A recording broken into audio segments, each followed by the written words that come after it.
Eric Harris, a 35-year-old tech entrepreneur, stepped onto Flight 437, heading from Chicago to Denver for an important business meeting. Tall and well-dressed, he carried himself with a calm and composed demeanor, drawing little attention from most passengers. However, one passenger, Diane Carter, a retired professor in her late 60s, noticed him immediately. Diane sat a few rows back, gripping her armrest, as her gaze followed Eric down the aisle. Her face tightened as she saw him take a seat near the emergency exit, and a flicker of unease crossed her mind, for reasons she couldn't articulate, or perhaps didn't want to admit. She felt something was off about him. As Eric stowed his carry-on bag and settled into his seat, he pulled out a laptop, glancing briefly at the screen before placing it on the tray table. Diane's discomfort grew with every small movement he made, her mind racing with assumptions fueled by years of implicit bias and sensationalized news stories. She looked around the cabin, scanning the faces of other passengers, but no one else seemed to share her unease. A sense of isolation and urgency began to take hold. Determined to act, Diane pressed the call button for a flight attendant. Emma, a friendly and professional crew member, approached with a smile. Diane leaned in and whispered, "That man leaned in and whispered, that man near the emergency exit. Are you sure it's safe for him to sit there?" Emma maintained her composure, reassuring Diane that all passengers had passed security and that safety regulations were in place. But Diane was unconvinced. Her instincts, or prejudices, told her that Eric didn't belong there, and she was certain she needed to do something about it. The tension began to simmer, setting the stage for a confrontation. As Flight 437 began to prepare for takeoff, Diane Carter's unease only deepened. Sitting stiffly in her seat, she couldn't help but keep her eyes locked on Eric Harris, who sat calmly near the emergency exit.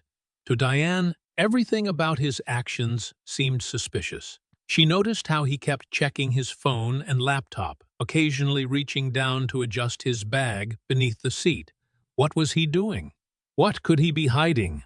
Her mind replayed countless news stories, each one amplifying her sense of danger.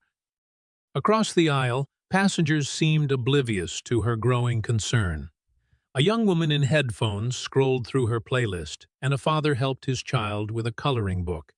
Diane, however, felt a heightened sense of urgency. She whispered to the woman seated next to her, "Have you noticed the man near the emergency exit? Doesn't he seem off to you?" The woman glanced briefly at Eric. Then back at Diane with a polite but dismissive smile. "I think he's fine," she replied. Diane frowned, frustration bubbling beneath the surface. Unable to shake her fears, Diane pressed the call button again. Emma, the flight attendant, returned, her professional smile unwavering. Diane leaned in closer this time, lowering her voice as if to prevent others from overhearing. "I've been watching that man," she said, gesturing discreetly toward Eric. "He keeps checking that bag of his. It's suspicious, don't you think? Are you sure there's nothing dangerous in there?" Emma, maintaining her composure, reassured Diane once more. "Ma'am, every passenger has gone through thorough security checks. Unless there's a clear disruption, there's no cause for concern." But Diane was unsatisfied. "You people never take this seriously until it's too late," she muttered, crossing her arms as Emma walked away.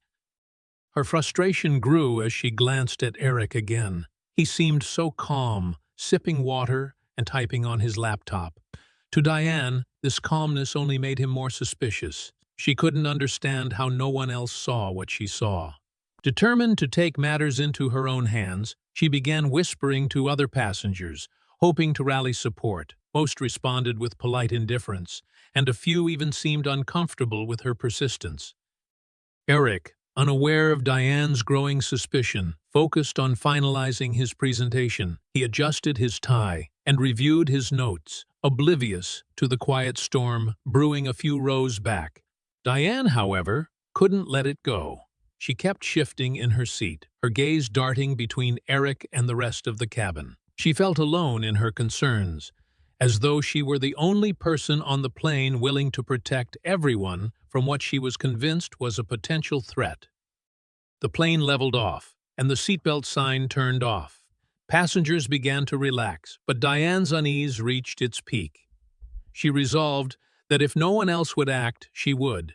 Her eyes stayed locked on Eric as she waited for the perfect moment to intervene, her mind racing with imagined scenarios of what could go wrong. The tension in the cabin grew, unnoticed by most but palpable to those near Diane, who seemed poised to act.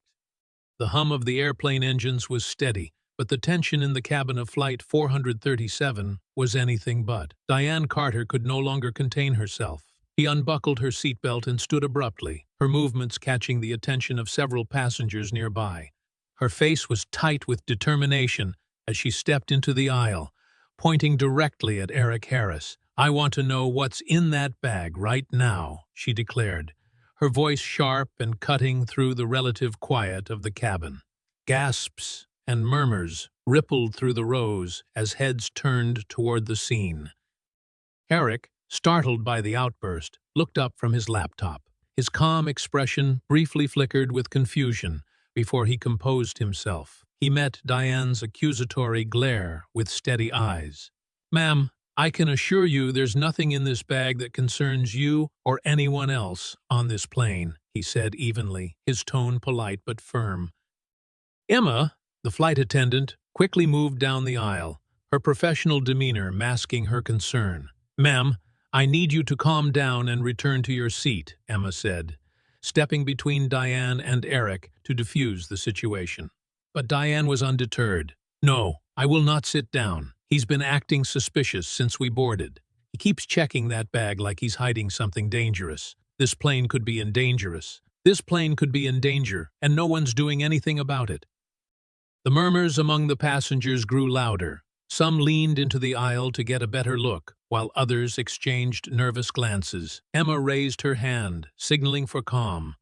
"Ladies and gentlemen, please remain seated and stay calm. There is no reason for alarm," she said firmly, then turned back to Diane. "Ma'am, I need you to lower your voice. This is not the way to handle your concerns." Diane ignored her, her focus entirely on Eric. "Open the bag," she demanded. "If you have nothing to hide, prove it." Eric took a deep breath, understanding that any sudden movement could escalate the situation further. He carefully closed his laptop and placed it on his tray table. "If it will ease your mind and help restore calm, I'll show you what's in my bag," he said, his voice steady and controlled. Reaching down slowly, Eric unzipped his carry-on bag and pulled out a small, clear container. He held it up for everyone to see. "This is my medication," he explained. "I have a heart condition, and I need to keep it with me at all times. That's why I check the bag frequently, to make sure it's secure." The tension in the cabin shifted as passengers leaned in, their expressions softening. Eric's calm explanation seemed to deflate the urgency of Diane's accusations, but Diane wasn't ready to back down. "That's not all. There has to be something else in there," she insisted, her voice trembling with frustration. Emma intervened, her voice firm. "Ma'am, Mr. Harris has shown us his bag, and there's no threat here. You need to return to your seat now, or we'll have to take further action." Diane faltered, realizing that the passengers and crew were no longer supporting her. With a huff, she returned to her seat, though her eyes remained fixed on Eric, burning with disbelief. The tension in the cabin of Flight 437 began to subside as Diane Carter reluctantly returned to her seat. Her face flushed with anger and embarrassment. Passengers exchanged relieved glances, and a murmur of conversation rippled through the rows. Eric Harris, now the reluctant center of attention, sat back in his seat, maintaining his calm demeanor despite the stares. His actions and composed explanation had diffused the immediate crisis, but the emotional weight of the situation lingered in the air. Emma, the flight attendant, approached Diane with measured professionalism. "Ma'am, we've resolved the issue. Please remain seated for the remainder of the flight," she said firmly. Diane, still fuming, muttered under her breath, but stayed quiet. Emma then turned to Eric, offering a discreet apology. "Mr. Harris, I'm so sorry for the inconvenience and for how this was handled. Please let us know if there's anything you need." Eric nodded politely, his voice calm but slightly weary. "Thank you. I just want to get to my destination peacefully." Despite Eric's poise, Diane's frustration simmered. She occasionally glanced at Eric, her distrust evident in her posture and expression. Yet, without support from the other passengers or crew, she had no choice but to remain silent.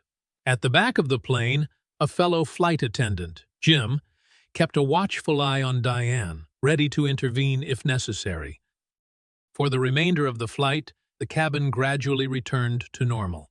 Passengers resumed their activities, though some continued to glance toward Diane and Eric. While Eric focused on his laptop, preparing for his meeting, Diane sat stiffly, her mind racing with indignation. The confrontation was over, but its emotional impact lingered for everyone on board.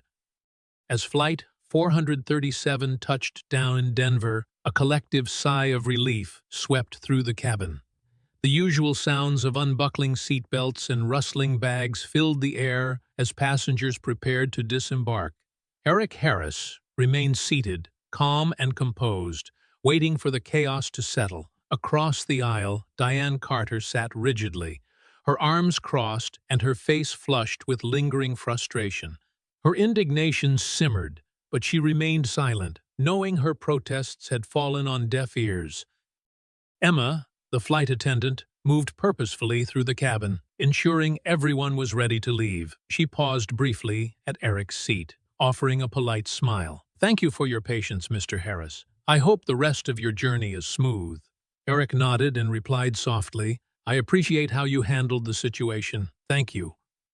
At the back of the plane, Jim signaled to Emma that airport security was waiting at the gate to escort Diane for questioning. As the cabin doors opened and the passengers began filing out, two uniformed security officers stepped on board. They approached Diane calmly, asking her to accompany them for further discussion about her disruptive behavior. Diane initially protested, her voice rising once again, but the officers remained professional, guiding her off the plane as other passengers looked on, some with relief and others with quiet disapproval. Eric watched the scene unfold, but chose to remain focused on his own journey. As he stepped off the plane and into the bustling terminal, he reflected on the incident. While it had been an uncomfortable and unjust experience, Eric reminded himself to remain dignified and professional. He knew his composure and grace had spoken louder than any confrontation ever could, leaving an indelible impression on everyone who witnessed it. The story of Eric Harris and Diane Carter serves as a poignant reminder of the dangers of bias and the power of composure in the face of prejudice. One of the key takeaways is the importance of addressing implicit biases that may influence how we perceive others. Diane's assumptions about Eric were fueled by stereotypes and fear, leading her to act irrationally and disruptively. This highlights the need for self-awareness in our interactions and the responsibility to question our judgments before acting on them. From Eric's response, we learn the value of staying calm and composed in difficult situations. Instead of reacting with anger or defensiveness, Eric addressed the situation with dignity and clarity, diffusing tension and showing respect for those around him. This approach not only prevented the situation from escalating, but also earned him the respect of others. In daily life, this story encourages us to cultivate empathy and to treat people based on their actions, not preconceived notions. It also reminds us to pause and assess situations objectively rather than letting fear or bias dictate our behavior. By fostering understanding and maintaining composure, we can contribute to a more inclusive and harmonious society. Today's story not only sheds light on how implicit biases can lead to wrongful actions, but also highlights the power of calmness and dignity when facing injustice. If you were in Eric Harris's situation, what would you do? Would you choose to stay calm and prove the truth through your actions, one?